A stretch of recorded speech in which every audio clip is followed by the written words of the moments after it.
शोभा भाभी ने न केवल बहू का बल्कि बेटे का भी फर्ज निभाया। 15 साल पहले जब उन्होंने दीपक भैया के साथ 7 फेरे लेकर ये वादा किया था कि वे उनके परिवार का ध्यान रखेगी, वह उनके सुख दुख में उनका साथ देगी, तब से वह वचन उन्होंने सदैव निभाया। जब बाबूजी दीपक भैया के लिए शोभा भाभी को पसंद करके आए थे, तब बुआ जी ने कहा था, बड़े शहर की लड़की है भैया जी, बातें भी बड़ी बड़ी करेगी, हमारे छोटे शहर में रह नहीं पाएगी। तब बाबूजी ने मुस्कुरा कर कहा था, दीदी मुझे लड़की की सादगी भा गई, देखना वह हमारे परिवार में खुशी खुशी अपनी जगह बना लेगी। बाबूजी की यह बात सच साबित हुई और शोभा भाभी कब हमारे परिवार का हिस्सा बन गई पता ही नहीं चला। भाभी हमारे परिवार की जान थी, उनके बिना त्योहार विवाह आदि फीके लगते थे। भैया सदैव काम में व्यस्त रहते थे, इसलिए घर के काम के साथ साथ घर के बाहर के काम जैसे बिजली का बिल जमा करना, बाबूजी की दवा आदि लाना सब भाभी ही किया करती थी। माँ के देहांत के बाद उन्होंने मुझे कभी माँ की कमी महसूस नहीं होने दी। इसी बीच राहुल के जन्म ने घर में खुशियों का माहौल बना दिया। सारा दिन बाबूजी उसी के साथ खेलते रहते। मेरे दोनों बच्चे अपनी मामी के इस नन्हे तोहफे से बेहद खुश थे। वे स्कूल से आते ही राहुल से मिलने की जिद करते थे। मैं जब भी अपने पति दिनेश के साथ अपने मायके जाती तो भाभी न दिन देखती न रात, बस सेवा में लग जाती। इतना लाड तो माँ भी नहीं करती थी। एक दिन बाबूजी का फोन आया और उन्होंने कहा, सालनी दिनेश को लेकर फौरन चली आ बेटी, शोभा को तेरी ज़रूरत है। मैंने तुरंत दिनेश को फ़ोन से बुलवाया और हम दोनों घर के लिए निकल पड़े। मैं सारा रास्ता परेशान थी कि आखिर बाबूजी ने इस समय हमें क्यों बुलाया और भाभी को मेरी ज़रूरत है ऐसा क्यों कहा। मन में सवाल लेकर जैसे ही घर पहुंची तो देखा कि बाहर टैक्सी खड़ी थी और दरवाजे पर 2 बड़े सूटकेस रखे थे। कुछ समझ नहीं आया कि क्या हो रहा है। अंदर आते ही देखा कि बाबूजी परेशान बैठे थे और भाभी चुपचाप मूर्ति बनकर खड़ी थी। भैया गुस्से में आए और बोले, उफ, तो अब अपनी वकालत करने के लिए शोभा ने आप दोनों को बुला लिया। भैया के यह बात दिल में तीर की तरह लगे। तभी दिनेश बोले, क्या हुआ भैया, आप सब इतने परेशान क्यों हैं।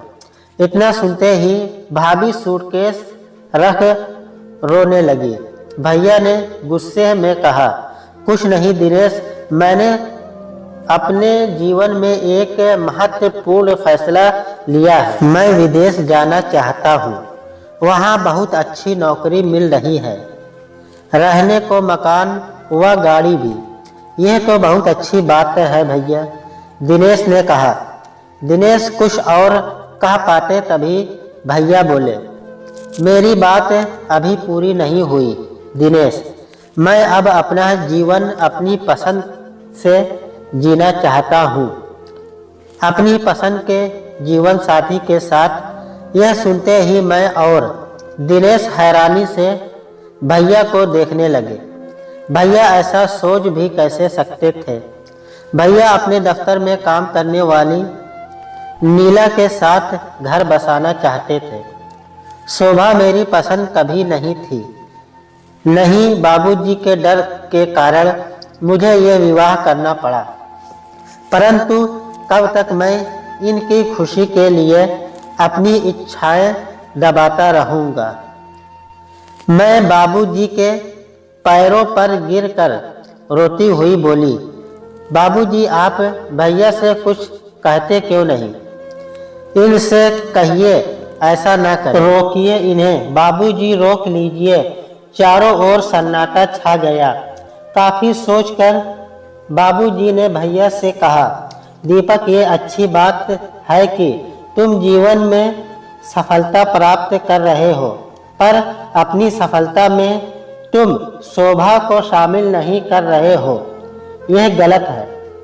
मत भूलो कि तुम आज जहां हो वहां पहुंचने में शोभा ने तुम्हारा भरपूर साथ दिया। उसके प्यार और विश्वास का यह इनाम मत दो उसे, वह मर जाएगी। कहते हुए बाबूजी की आंखों में आंसू आ गए। भैया का जवाब तब भी वही था और वे हम सबको छोड़कर अपनी अलग दुनिया बसाने चले गए। बाबूजी सदा यही कहते थे कि वक्त और दुनिया किसी के लिए नहीं रुकती। इस बात का आभास भैया के जाने के बाद हुआ। सगे संबंधी कुछ दिन तक घर आते रहे, दुख व्यक्त करते, फिर उन्होंने भी आना बंद कर दिया। जैसे जैसे बात फैलती गई वैसे वैसे लोग का व्यवहार हमारे प्रति बदलता गया। फिर एक दिन बुआ जी आई और जैसे ही भाभी उनके पांव छूने लगी वैसे ही उन्होंने चिल्लाकर कहा, हट बेशर्म, अब आशीर्वाद लेकर क्या करेगी? हमारा बेटा तो तेरी वजह से हमें छोड़कर चला गया। बूढ़े बाप का सहारा छीनकर चैन नहीं मिला तुझे, अब क्या जान लेगी हमारी? मैं तो कहती हूँ भैया इसे इसके मायके भिजवा दो, दीपक वापस चला आएगा। बाबूजी तुरंत बोले, बस दीदी, बहुत हुआ, अब मैं एक भी शब्द नहीं सुनूंगा। शोभा इस घर की बहू नहीं, बेटी है। दीपक हमें इसकी वजह से नहीं, अपने स्वार्थ के लिए छोड़कर गया है। मैं इसे कहीं नहीं भेजूंगा।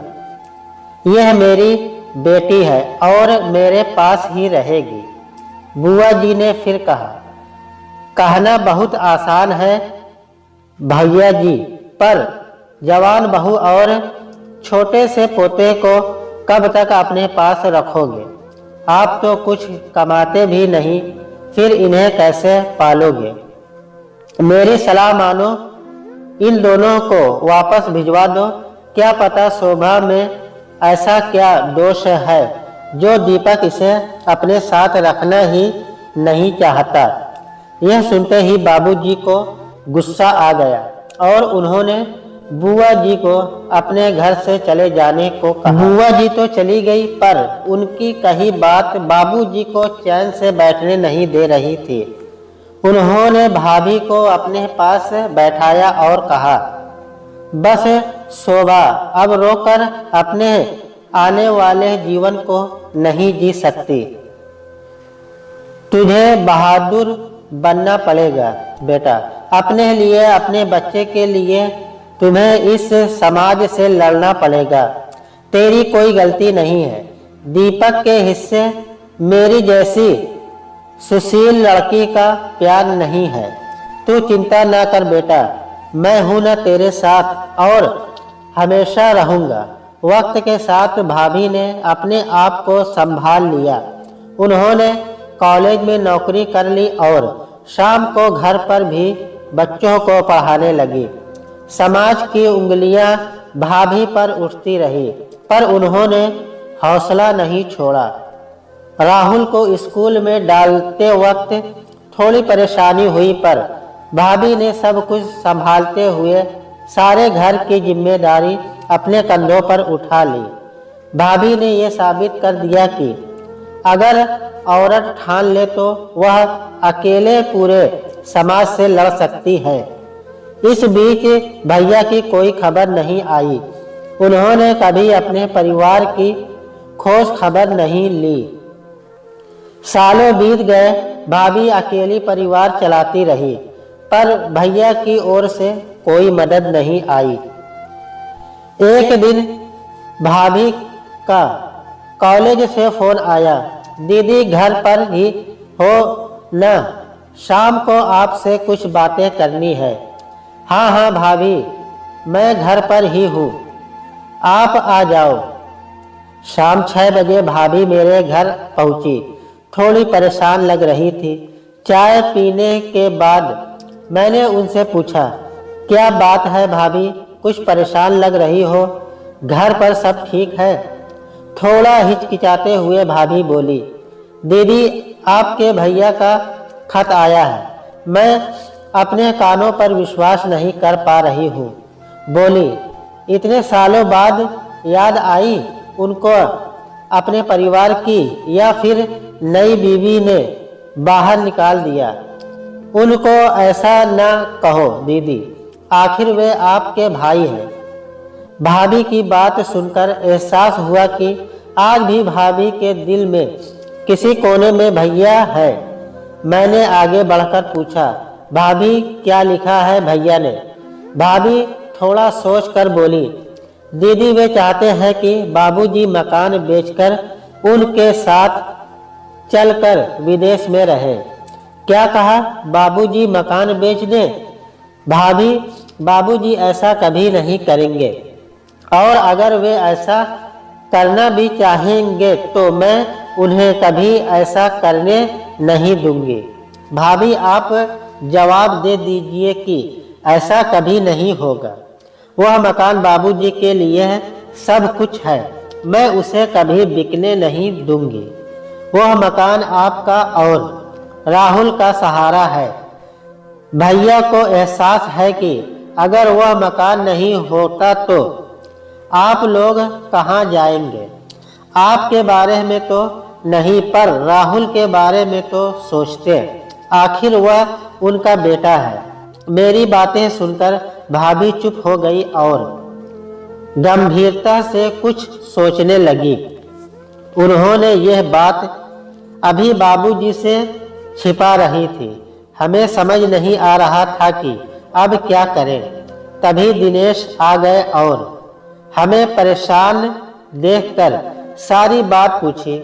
बात सुनकर दिनेश ने भाभी से कहा, भाभी आपको यह बात बाबूजी को बता देनी चाहिए। दीपक भैया के इरादे कुछ ठीक नहीं लग रहे। यह सुनते ही भाभी डर गई। फिर हम तीनों तुरंत घर के लिए निकल पड़े। घर जाकर भाभी ने सारी बात विस्तार से बाबूजी को बता दी। बाबूजी कुछ विचार करने लगे। उनके चेहरे से लग रहा था कि भैया ऐसा करेंगे। उन्होंने इस बात की उम्मीद थी। उन्होंने दिनेश से पूछा, दिनेश तुम बताओ कि हमें क्या करना चाहिए। दिनेश ने कहा, दीपक आपके बेटे हैं तो जाहिर सी बात है कि इस मकान पर उनका अधिकार बनता है, पर यदि आप अपने रहते यह मकान भाभी या राहुल के नाम कर देते हैं तो फिर भैया चाह कर भी कुछ नहीं कर सकेंगे। दिनेश की यह बात सुनकर बाबूजी ने तुरंत फैसला ले लिया कि वे अपना मकान भाभी के नाम कर देंगे। मैंने बाबूजी के इस फैसले को मंजूरी दे दी और उन्हें विश्वास दिलाया कि वे सही कर रहे हैं। ठीक 10 दिन बाद भैया घर आ पहुँचे और आकर अपना हक मांगने लगे। भाभी पर इल्जाम लगाने लगे कि उन्होंने बाबूजी के बुढ़ापे का फायदा उठाया है और धोखे से मकान अपने नाम करवा लिया है। भैया की कड़वी बातें सुनकर बाबूजी को गुस्सा आ गया। वे भैया को थप्पड़ मारते हुए बोले, नालायक, कोई तो अच्छा काम किया होता। शोभा को छोड़कर तूने पहली गलती की और अब इतनी घटिया बात कहते हुए तुझे जरा सी भी लज्जा नहीं आई। उसने मेरा फायदा नहीं उठाया बल्कि मुझे सहारा दिया। चाहती तो वह भी मुझे छोड़कर जा सकती थी, अपनी अलग दुनिया बसा सकती थी, पर उसने वे जिम्मेदारियां निभाई जो तेरी थी। तुझे अपना बेटा कहते हुए मुझे अफसोस होता है। भाभी तभी बीच में बोली, दीपक आप बाबूजी को और दुख मत दीजिए। हम सबकी भलाई इसी में है कि आप यहाँ से चले जाएं। भाभी का आत्मविश्वास देखकर भैया दंग रह गए और चुपचाप लौट गए। भाभी घर की बहू से अब हमारे घर का बेटा बन गई थी।